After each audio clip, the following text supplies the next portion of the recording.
Hi, I'm Callie Lewis. You're watching Geek Brief TV. This is Brief 339, brought to you by the Nokia N810.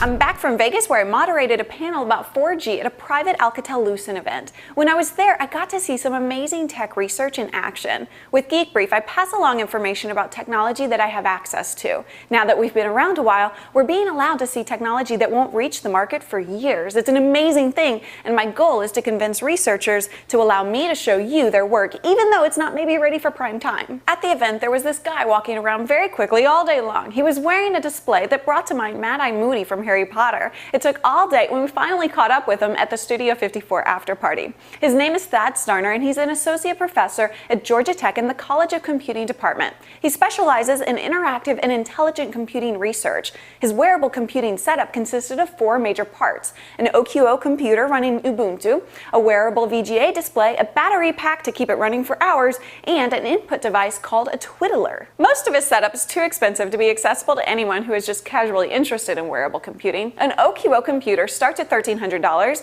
and he said his display is about $2,000, but the Twiddler is $200, and his explanation got me interested. Twiddler is a combination keyboard and mouse that weighs 4 ounces and fits in the palm of your hand. Mobile phone input, even with T9, averages between 8 and 20 words per minute.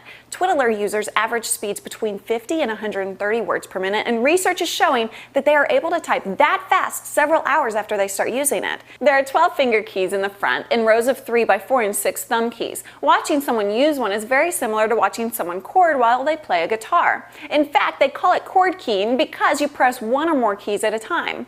Thad typed his entire doctoral thesis on one. On the back of the device, there is an IBM TrackPoint mouse that is controlled by the thumb. Twiddlers have been in production for 14 years, so undoubtedly some of you guys have tried one. If you have Twiddler experience, please post a comment at www.geekbrief.tv. The other fascinating research I got to see dealt with a concept called augmented reality. A couple applications I saw took information gathered by a computer and intelligently layered other information on top. An example I've seen recently in the news was an application where you could point your camera at a building and the camera would give you information about that building. It could be historical information about its architecture or up-to-date information about businesses inside the building. At the event, I talked to Mary Beth Gandy, also a researcher at Georgia Tech, about an application they built for Second Life in just the past 3 months. Here's a clip from my live quick video.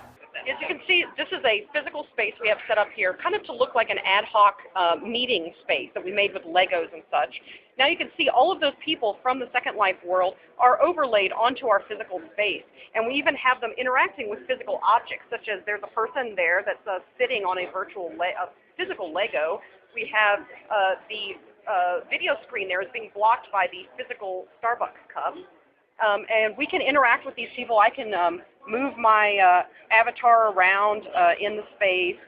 I can talk with all of these people. We have voice communication set up between everyone in the world.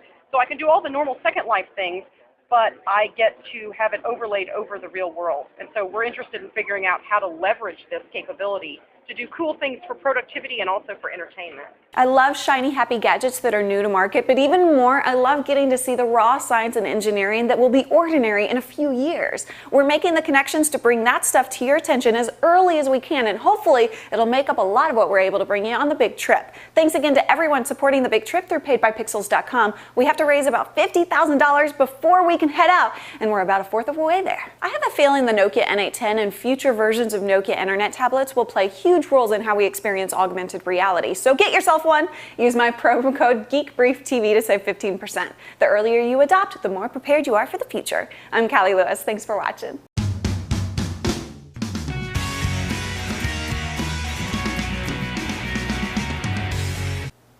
Did I do it?